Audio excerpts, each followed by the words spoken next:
Walk us through what you see when you look at this new video.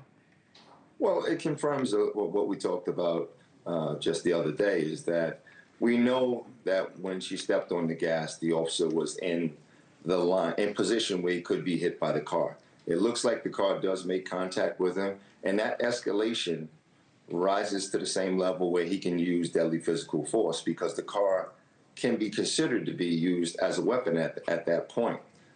So this is just unfortunate, because your sound policy would be for the officer to get out of the way of the car, but the threat that that car poses does equal the amount of force that he used. Yeah, I'm looking at the DHS guidelines. I have them right here in front of me. The DHS use of force policy says that deadly force shall not be used solely to prevent the escape of a fleeing agent, but it allows deadly force when the person in the vehicle is using or imminently threatening deadly force by means other than vehicle, or is driving in a way that poses a threat.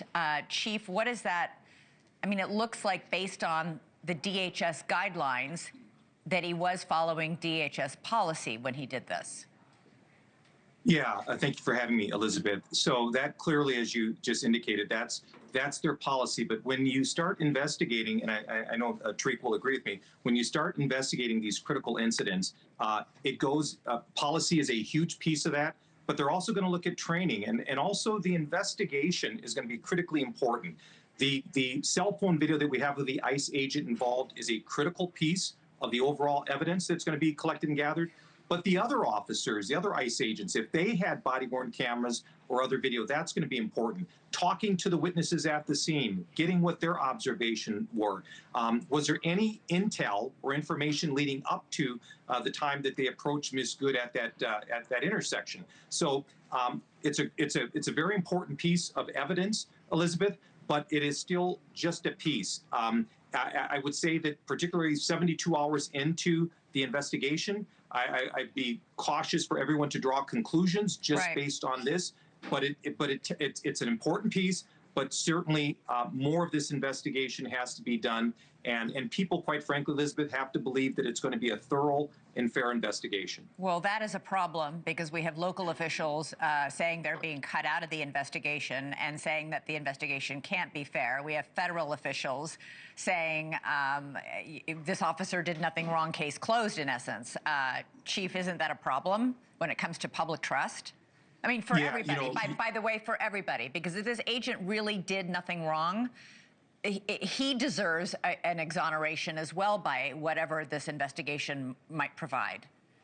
Elizabeth, you're absolutely right. And that's why it's so critical. You know, people can, if people believe that the investigative process is being done fair, without favor or bias, they may not agree with the outcome at the end, but at least they have trust in the investigation process. And so that's going to be critical. Your reporter, Allie, just mentioned that another 800 or so agents are going to be coming into the Twin Cities for this surge. But for these federal investigators that still have to door knock in that community, in that neighborhood, asking for additional cell phone video, trying to get witness statements, trying to get ring door camera footage, I mean, that could impede them if the community already feels that they can't trust them. So it is my hope that the FBI or those folks doing the federal investigation will reconsider at least bringing in the BCA or another independent, because for the officer involved, you're absolutely right. If the facts prove that he's exonerated, you don't want that hanging over your head. Right, you want people to believe the conclusion of the report, or at least not argue that it's completely bogus. Thank you for watching. Subscribe below and download our NewsNation app right now on your phone, and you will get fact-based, unbiased news for all Americans.